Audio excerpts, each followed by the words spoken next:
Agora fazendo algumas questões aqui da UNICEPLAC, né, pessoal? Também queria ressaltar um pouquinho da parte química mesmo.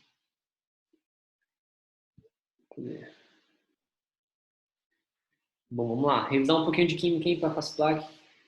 As baterias são dispositivos eletroquímicos, né, em que se aproveita o fluxo espontâneo de elétrons.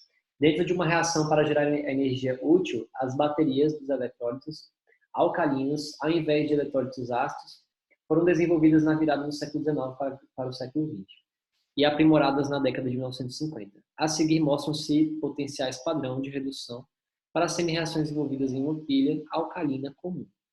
Então aqui, pessoal, a gente já consegue observar o seguinte, ó, ele deu o potencial aqui, ó, de uma em menos 1,126, 1,26 e o outro 0,15. Pessoal, sempre que vocês forem pegar a variação, tem que pegar a variação mesmo, tá? Então, se um é negativo e outro é positivo, você vai ter que fazer basicamente o que aqui? Como se fosse uma soma, né? Porque é a variação deles. Então, é como se ele viesse lá do negativo, né? Tipo assim, imagina. Ele vem lá do negativo, então ele vem lá do menos 1,26 e vai até o 0,15. Positivo. Ou seja, pessoal, ele variou quanto aqui? Ele variou, soma com outro, vai dar 41, né? Então, 1,41. É a variação. Show? Então, no caso aqui, beleza. E aí, pessoal, outro ponto também. Tá vendo que ele deu pra gente aqui, ó? Potencial padrão de redução. Tá? Ou seja, pessoal... Nossa, bugou de novo essa parte aqui. Ah, não. Então, olha só. Potencial padrão de redução, pessoal. Então, quem tiver o maior valor é quem está reduzindo. Quem tiver o menor valor está oxidando. Beleza? Outro ponto também, lembrar, pessoal, que isso aqui é uma bateria. Como é que acontece para pilhas e baterias, pessoal? Vocês vão lembrar da regra da Dona Porca. Então, Dona Porca, ó.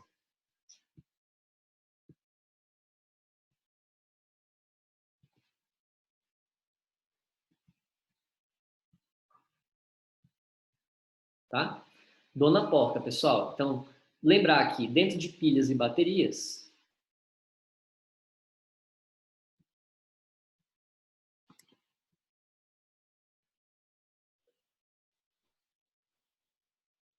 então dentro de pilha e bateria, ó, lembrar aqui, dona, né? Então, é diminui, oxida, negativo, anodo. Tá? Dentro de positivo, reduz, é o cátodo, ele aumenta. E aí vocês lembram, pessoal, o seguinte, tá? Na pilha, quem reduz é quem recebe elétron. Quem oxida é quem dá elétron, né? Outro ponto também, que é a única coisa que é diferente lá na eletrólise, é o seguinte, tá? O nosso polo que é negativo é o nosso ânodo na pilha. E o polo positivo é o cátodo. Na eletrólise é o contrário. O polo positivo é o ânodo e o polo positivo é o cátodo. É o ânodo. E o cátodo é o polo negativo. Só isso. Então troca na eletrólise. Na pilha é assim mesmo, dona porta. Então, pessoal, quem tem o maior potencial aqui de redução vai ser o que vai estar reduzindo. No caso aqui, o MN reduz e o ZN oxida. Tá? Então, o MnO2 está reduzindo, o ZNO está oxidando. E aí, assim, ó, quem reduz, ele vai estar fazendo o processo. Ele é positivo, ele é o cátodo e ele aumenta. Tá? Então, vocês têm que colocar aqui, ó, a respeito do exposto é correto afirmar 1,41 volts, que é a DDP dele, certo? Sendo que o MnO2 é o cátodo e o Zn é o ânodo. Perfeito. Tá? Porque quem está reduzindo é o Mn, quem está oxidando é o Zn. Tá? A letra está certinho. Na B, ó, de novo, pessoal, vocês estão vendo que eles gostam, ó, Eletroquímica, aí vem, ó, química da face plaque, pessoal, eletroquímica, tá? Essa parte de radioatividade também cai bastante, vocês viram que na prova passada a gente viu, tá? Então, olha só, transformação induzida por um nêutron é um processo que permite a transformação de um átomo em um dado elemento químico, por meio de um bombardeamento de um feixe de nêutrons, em concomitância, né, com determinados decaimentos. Um exemplo desse tipo de fenômeno é mostrado a seguir. Então, a gente consegue ver, pessoal, o seguinte, ó, o ferro aqui decai, né, perde um nêutron e forma o elemento X, aqui o elemento X ele vai formar um elemento Y, enfim, tá? Várias formações aqui. No exemplo, o átomo de ferro é transmutado, né, em um átomo de cobalto, tá? Com base nesse esforço estacionário afirmativo correto. Então, se o ferro formou cobalto, ok? Vamos dar uma olhadinha na tabela também, tá? Vamos ver aqui, ó. Esse ferro aqui, ó, ele vai perder um nêutron. E aí, deixa eu mostrar um negócio para vocês aqui dentro da tabela.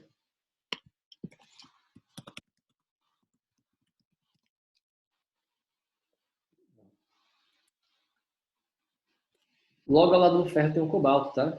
Vocês sabem, né, pessoal, que os elementos que são atraídos pelo ímã, né? O FeConi, né? Ferro, cobalto e níquel são os que são atraídos pelo ímã, tá? E aí, como vocês conseguem ver, ó, o cobalto ele tem um número atômico a mais aqui, ó. É 27. Então, se vocês forem perceber aqui, esse ferro, ó, se ele ganhar um nêutron, né? Um nêutron aqui, ele vai ficar formando um cobalto, tá? Então, vamos lá. Na 26 já pergunta ali, ó, os átomos X e Y são isótopos do elemento cobalto. Bom, pessoal, vamos lá. O cobalto, ele tem aqui a massa 58 e o número atômico 27. Tá? Então aqui, ó, 58. Aqui ele foi meio trollão, porque assim, ó, enfim, vamos colocar de ele tá aqui, né? 59 em cima, 26 embaixo. Tá? Aqui, ó, embaixo, ó, é o seguinte. O que é um isótopo, pessoal? Vamos lembrar isso aí, tá? Existe isótopo, existe isobarô, existe iso eletrônico, tá? E existe isótono. O isótopo, ele é o mesmo número atômico. Isóbaro é a mesma massa. Isoeletrônico é o mesmo elétron e isótono é o mesmo nêutron. Vale lembrar também, pessoal, que como é que calcula o nêutron, tá? Se você pegar a massa, subtrair do número atômico, tu acha o nêutron, tá? Aqui, pessoal, já vou adiantando para vocês, né? X e Y, né? Eles não são isótopos do elemento cobalto, né? Porque o Y é um elemento diferente do X. Tá? Para ser isótopo tem que ter o mesmo número atômico. O X é, mas o Y não. Tá? Na B, ó, na reação 1, há uma transmutação do ferro, né? Formando aqui como se fosse o cobalto. Mas aqui, ó, não é o cobalto que vai ser formado mesmo, porque assim, a primeira reação é a primeira etapa. Ó. Se vocês forem notar aqui, ó, pessoal, é o seguinte, ó, o número atômico continua sendo 26. Ou seja, ele continua sendo um ferro. Não tem como ele ser cobalto, pessoal, porque para ser cobalto tem que estar com o número atômico 27. Tá? O que determina o elemento é o número atômico. Okay? Nasceu na reação 2 a emissão de radiação beta envolvida na transmissão do ferro e cobalto. Na verdade, a radiação é nêutron, né? Não é beta. É um elétron, na verdade, não um beta na 2. Né? Na D, ele coloca aqui, ó, Y e cobalto são átomos isóbaros. Isóbaros, pessoal, eles têm a mesma massa. Tá? Então, ó, vamos sair fazendo aqui as massas que vocês vão entender o que eu estou falando. 58 mais 1 deu 59. 26 mais 0 deu 26. Aí aqui embaixo você vai colocar o 59, que é a mesma coisa ali, ó. Tá vendo? E 26. Aí vai fazer aqui, ó. Formar o Y, né? Aí como aqui é menos 1, né? Aqui embaixo eu vou ter que colocar 27 menos 1, entendeu? Para dar 26. Então 27 aqui embaixo.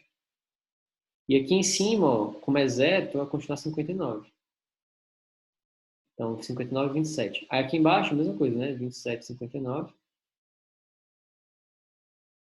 Mais um nêutron vai ficar 60 e 27. Entendeu? Agora fica fácil, né, pessoal? Fazer isótopo, isóbaro. Então, ó, Tá fazendo aqui, ó, o Y, ele é isótopo do cobalto, mas o X não é, tá? Aqui ele fala, ó, são isóbaros, tem a mesma massa? Tem. Os dois têm a massa de 60 aqui, né?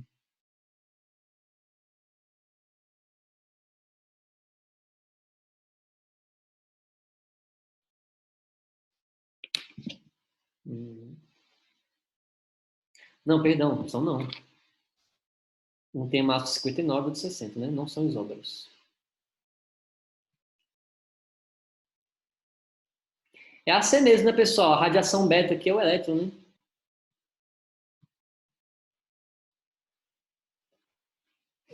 Né, ó. Ó, essa aqui não é porque só o Y é isótopo. Na 1, não vai formar direto cobalto na 1, tá errado. Na C, na reação 2, emissão de radiação beta. Aqui é o elétron aqui, ó. Lembrar que o elétron e o beta, né, pessoal? Mesma fita. Na D também tá errado, porque são isóbaros, não. O Y ele tem a massa de 59. E por fim, na reação 2, a emissão de radiação gama, uma vez que tal radiação não possui massa, tá? Na 2, pessoal, a gente não fala nada aqui sobre emitir radiação gama nem nada, né?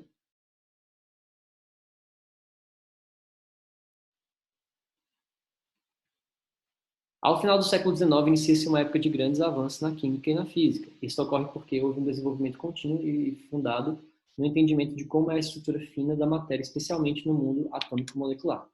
Os modelos atômicos se sucedem com propostos por Dalton, Thomson, Rutherford, Bohr, Sommerfeld, até culminarem no modelo atômico atual, desenhado pela mecânica quântica.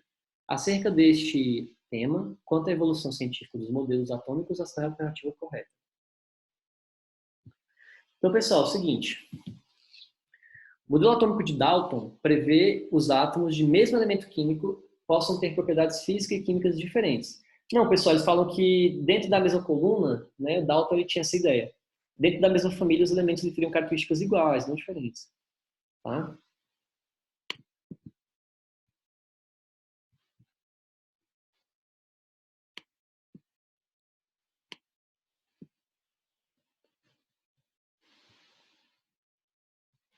Na B, o modelo atômico de Thomson afirma que o átomo é uma partícula indivisível que possui regiões eletricamente positivas e outras carregadas negativamente. Bom, pessoal, tava quase tudo certo, tem a parte positiva e a parte negativa, mas aí, no caso, não vai ser indivisível, tá? Átomo indivisível só acontece para quem? Átomo indivisível. Para Dalton. Agora, isso, exatamente, João. Thomson, Rutherford, Bohr, tudo é divisível, tá? Na C, Rutherford prevê um átomo com núcleo positivo e uma eletrosfera negativa, mas na qual os elétrons estão no mesmo estado instável, isto é, após dado tempo, tendem a estar no núcleo. Rutherford não chegou a essa conclusão de chegar no núcleo, tá? Essas conclusões elas foram feitas do depois de Bohr, tá? Na D, o modelo atual, vocês perceberam que as perguntas foram bem parecidas, né? Com a última prova que a gente analisou segunda-feira, né? O modelo atual prevê que há órbitas eletrônicas circulares e elípticas ao redor de um núcleo positivo. Essas órbitas podem estar em subníveis de energia S, P, D e E. Na verdade, pessoal, as órbitas ficam em camadas, não em subníveis. Tá? E aí na E, ó, Bohr apresenta um avanço em relação ao modelo de Rutherford, assumindo que cada órbita eletrônica fosse circular e energética constante. Orbitais mais externos possuem energias maiores. Exatamente, pessoal. Tá certo a E, tá? Aqui o certo era camadas. E aí assim, ó. Bohr, ele pega o modelo de Rutherford e fala assim, ó. A gente vai colocar essas camadas, cada camada tem essa energia, e aí essas camadas, inclusive, né, são os níveis quânticos. Então vai ter mais energia ali. Outro ponto também importante é o seguinte: quando o elétron ele vai para a camada mais externa, é porque ele ganha mais energia. Quando ele volta, é que ele libera luz. Tá? A órbita ela é meio elíptica. É meio elíptica. É porque são as órbitas, João, é bem mais complexo que isso. Quando você está orbitando num subnível S, né, você faz uma órbita meio que esférica. E aí é quase circular, né? Quando você está ali, por exemplo, no subnível P, você faz como se fosse um halteres, assim. E aí, no caso, o dele é um bihalteres, é uma viagem. Isso é modulação atômico atual. É mais do que uma elipse, respondendo. Na 28, a soldagem aluminotérmica utilizada a exotermia, né, de redução de um óxido metálico, sendo o alumínio agente redutor, reações desse tipo podem produzir temperaturas em torno de 2.000 graus Celsius. Apresenta-se um exemplo deste fenômeno térmico por meio da equação química não balanceada a seguir. Então tem a equaçãozinha aqui, né? X mais alumínio, formando cobre mais a bauxita aqui, que é o óxido de alumínio. Tá? Se eu balancear aqui rapidinho, ó, tem 2 alumínios aqui, tem que ter 2 alumínios aqui. Se eu tenho 3 oxigênios de um lado, tem que ter 3 oxigênios do outro. Então aqui, ó. Aí ele pergunta, analisando-se a reação apresentada, essa alternativa que indica, respectivamente, o símbolo X. O símbolo X, pessoal, obviamente, ó, tem que ter cobre e tem que ter oxigênio. Tá?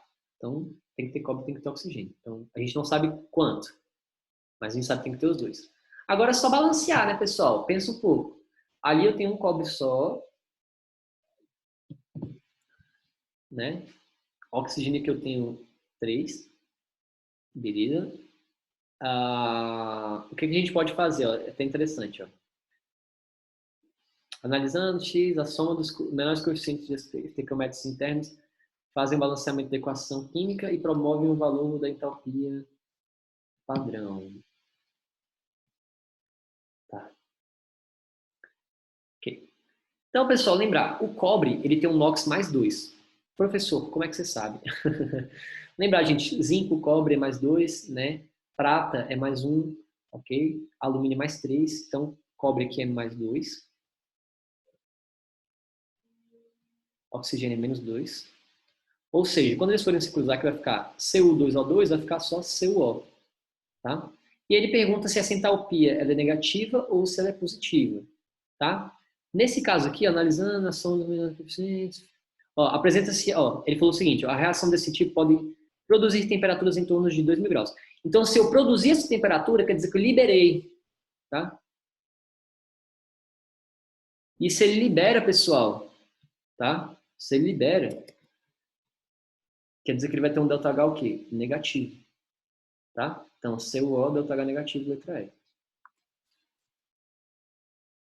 29. Analisando-se as substâncias H2O2, N2, Cl2, NH3, H2O, HCl e CH4, tá? Podem ser feitas algumas considerações a respeito das respectivas propriedades por meio do conhecimento de suas geometrias moleculares e da natureza das ligações químicas e intermoleculares que apresentam, acerca do exposto à alternativa correta. A amônia, a água, o cloreto de hidrogênio são moléculas polares. Então, você vai perguntar de polaridade, né? É bom a gente falar de polaridade de cada um ali, né? Então, assim, vamos lá. H2O2, N2, isso aqui tudo é o quê? Apolar, né, pessoal? Não preciso nem discutir, né? Apolar. Professor, oi. Só uma dúvida. Na última questão, é porque não pode ser assim. Não pode ser qual? Assim. Deixa eu ver aqui. Porque o ΔH também é negativo. Mas aí como é que eu sei, tipo, eu já não tô lá. Você fala, tipo, por que não foi AD? Tá. A C, é. Não, qual? A C ou a D? Ou a E? Porque tem que ser um ΔH negativo, né? Mas tem outra opção de ser também, né? Tá. Não sei se vocês viram falando, ó. O NOx do cobre é mais 2. Tá. Então você monta a molécula pelo NOx, entendeu? Tipo, entendi. Aqui, eu tinha colocado aqui embaixo, ó. Aí, tipo assim, ó, mais 2 e o oxigênio é menos 2, né? Vai ficar, tipo assim, ó, 2 aqui, ó. Aí tu meio que corta esse 2 com esse 2, ó. Beleza. Entendeu? Porque ele tava falando, aí vocês aprendem alguns aí, ó. Prata, ó, Ag é sempre mais 1. Alumínio, mais 3. São poucos, é só isso que eu estou falando. E o zinco também é mais 2, entendeu? De boa? Aí aqui, ó, H2O2, N2, Cl2 é tudo apolar. A amônia, né, ela vai formar uma estrutura piramidal, então ela vai ter polos, tá? Então a amônia, ela é polar. A água, não preciso nem dizer, né? que é polar também. Ácido clorídrico também, né, que é o cloreto de hidrogênio também é polar. Então, esses três aqui realmente, polar. CH4, pessoal, né? Aí, como é a molécula que é cheia de hidrogênio, né, é inorgânico, ela vai ser apolar. Aí na área já pergunta, amônia, água e cloreto de hidrogênio são moléculas polares, enquanto que o metano é uma molécula apolar. Perfeito. Tá? Aí vamos ver as outras que está errado, né? As ligações químicas das moléculas diatômicas ou mononucleares são polares. Não. Até a ligação entre elas é apolar, tá, pessoal? Dessas substâncias simples aqui. O que é uma ligação polar? Tá? Seria o seguinte, ó, o CH4 ele tem ligações que são polares, porque carbono e hidrogênio são diferentes, porém a molécula em si ela é apolar. Agora, por exemplo, H2, O2 e N2, Cl2, eles têm tanto uma ligação apolar, porque eles são iguais, quanto também eles têm uma geometria apolar. Tá?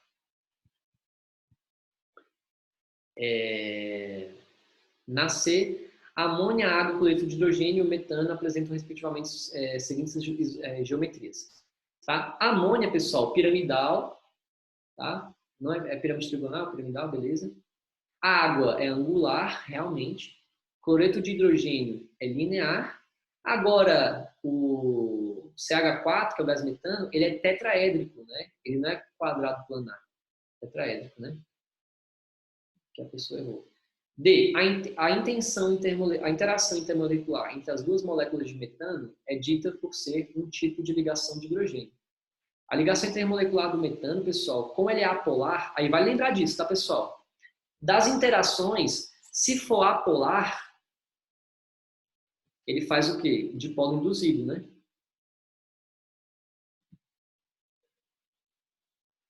Lembra disso. Se for polar, ele faz o quê? Dipolo permanente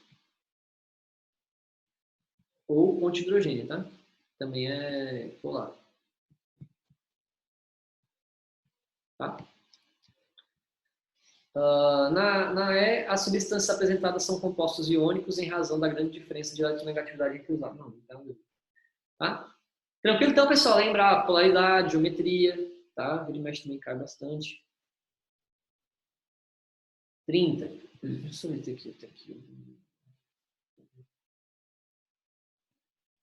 A matéria-prima da produção de ácido sulfúrico é muitas vezes o enxofre elementar, que é obtido em grandes quantidades de dessulfonação do gás natural e do petróleo bruto. A partir daí, o enxofre é queimado para produzir o óxido de enxofre. Essa substância, então, serve como material de partida para a produção de ácido sulfúrico. O processo global descrito pode ser resumido nas reações a seguir.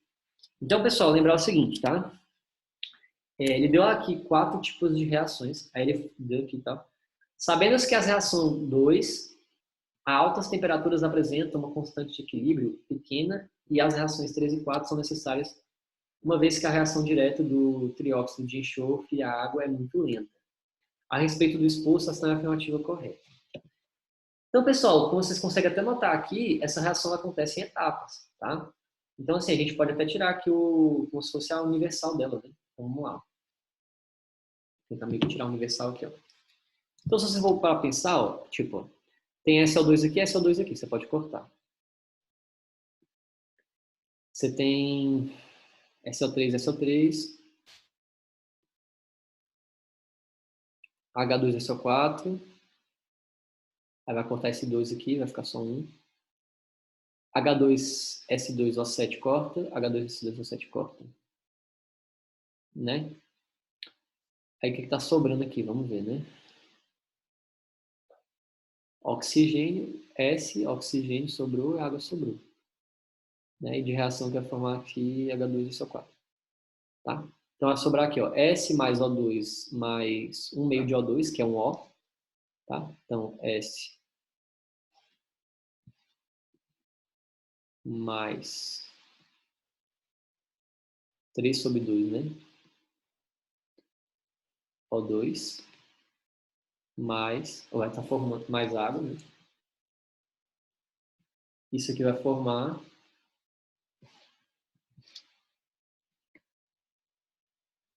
Ignora esses riscados aí, pessoal. H2, SO4. O4, ok. Ok. É correto presumir que a reação 2 é endotérmica? Bom, na 2, pessoal, é uma reação que se junta, tá? Toda vez que você, pessoal, coloca energia... Se vocês não souberem, eu vou ensinar uma macete para vocês, tá? Se a reação estiver somando duas coisas e formando, lembrem disso, ó. Se eu quero quebrar uma caneta, aí vocês olham para a caneta na hora da prova, entendeu? Pensem na caneta da hora da prova. Se você pega uma caneta e tenta quebrar ela, você quebra ela, você vai ter que colocar energia, tem? Você coloca energia, a caneta quebra. Então você faz uma reação endotérmica para você fazer quebrar uma ligação. Ou seja, para você poder fazer juntar, acontece o contrário. Então quando você junta, geralmente libera energia. Claro que tem reação, pessoal. Se ele colocar o ΔH, né, você libera, vai com ΔH. Se ele colocar, lembra que eu dei até essa aula para vocês, pessoal. Somando nos reagentes, né, é endotérmico ou subtraindo nos produtos. Já subtraindo nos reagentes, somando nos produtos, é exotérmico. ΔH negativo é exotérmico, ΔH positivo é endotérmico. E aí, pessoal, quando a gente forma ligações, geralmente é exotérmico, quando a gente quebra ligações, é endotérmico, tá? Lembra da caneta? Para você quebrar a caneta, você coloca energia na caneta, você quebra. Ou seja, se você junta, libera. Lembra também daquele filme, né? Não sei se é Perdido em Marte ou Interestelar, eu sempre confundo. Mas o cara tenta produzir água, né? Acho que é Perdido em Marte. Ele tenta produzir água por meio do gás oxigênio e gás hidrogênio. Por isso que a reação explode, né? Porque você fez uma combinação. Então, A2, na verdade, é exotérmico, né? Não é endotérmico. H2S2O7 é um ácido persulfúrico, tá?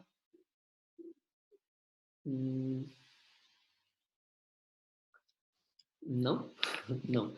O aumento do rendimento da reação 2 deve ser obtido pelo abaixamento da temperatura em conjunto da ação dos catalisadores.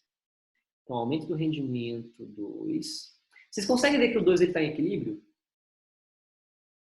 E aí que vem até o caso aqui, né? Interessante vocês verem isso. Como ele está em equilíbrio aqui, é até interessante vocês verem. Ó. O aumento do rendimento da reação 2 deve ser obtido pelo abaixamento da temperatura em conjunto com a atuação dos catalisadores. Sim, na 2 a gente acabou de falar, inclusive, né? Ela é o quê? Exotérmica. Então a temperatura realmente abaixa, ele vai ser favorecido para isso. Perfeito, velho. A C perguntou justamente o que eu afirmei ali na A, né? Na D, a soma das entalpias 3 e 4 apresenta um valor de entalpia diferente. Isso, libera calor, exatamente. A soma das entalpias da reação 3 e 4 apresenta um valor de entalpia diferente da reação direta entre o dióxido. Então aqui é a letra C mesmo. Show. Ai, ai. A gente faz mais uma aqui, velho. Já tô muito cansado. Ó, o carbeto de cálcio pode ser obtido em fornos de redução de fundição de 2.000 graus para 3.000 graus, a partir do óxido de cálcio e o cálcio. A equação química não balanceada dessa reação é apresentada a seguir. Então tem aqui, ó, CaO mais o carbono vai formar CaC2 mais CO. Lembra que o CO, pessoal, que é o monóxido de carbono, ele vai se prender com a hemácia de uma forma permanente. Né? Considerando a reação assim, a reação seja irreversível, ou seja, pessoal, ela só vai e não volta, né? Não está em equilíbrio, por exemplo. Sabendo o seguinte, em tal forno foram unidos 2 mols de CaO com 9 mols de coque. Assim é a afirmativa correta. Todas as substâncias, vou até colocar aqui, ó, 2 mols de CaO, 9 desse. Se vocês forem balancear, né, vai ficar 2 cálcios aqui, tá certo? Vai ficar aqui, ó, 4 deste lado, só que tem 9, então coloca um 5 aqui.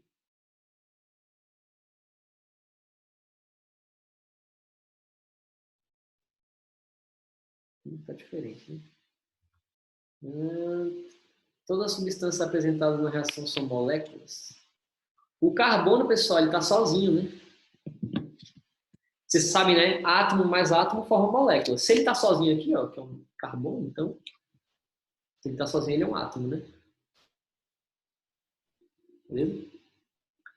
Ao final da reação, foram produzidos 2 mols de CaC2. Certo, a gente fez o balanceamento, 2 CaC2, porque só tem 2 cálcios, 2 CaC2, perfeito.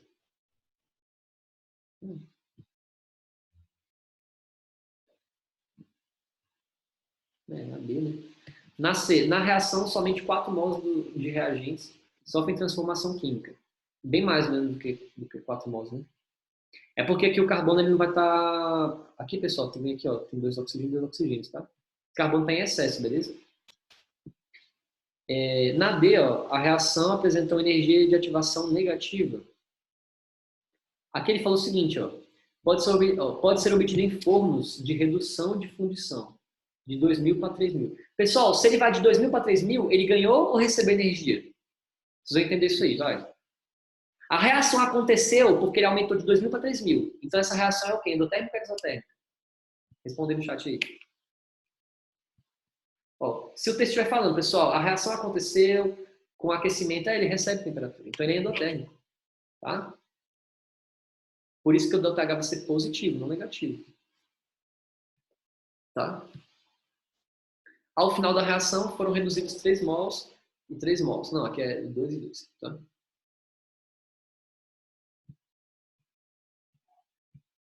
Show. De boas, peoples, os resistentes. Até o Filipão saiu fora aí. Tem a Ju, Jamile, João, Matheus. Tranquilo, gente? De boas, né? Galera, muito obrigado aí por vocês ficarem até o final. Os resistentes aí.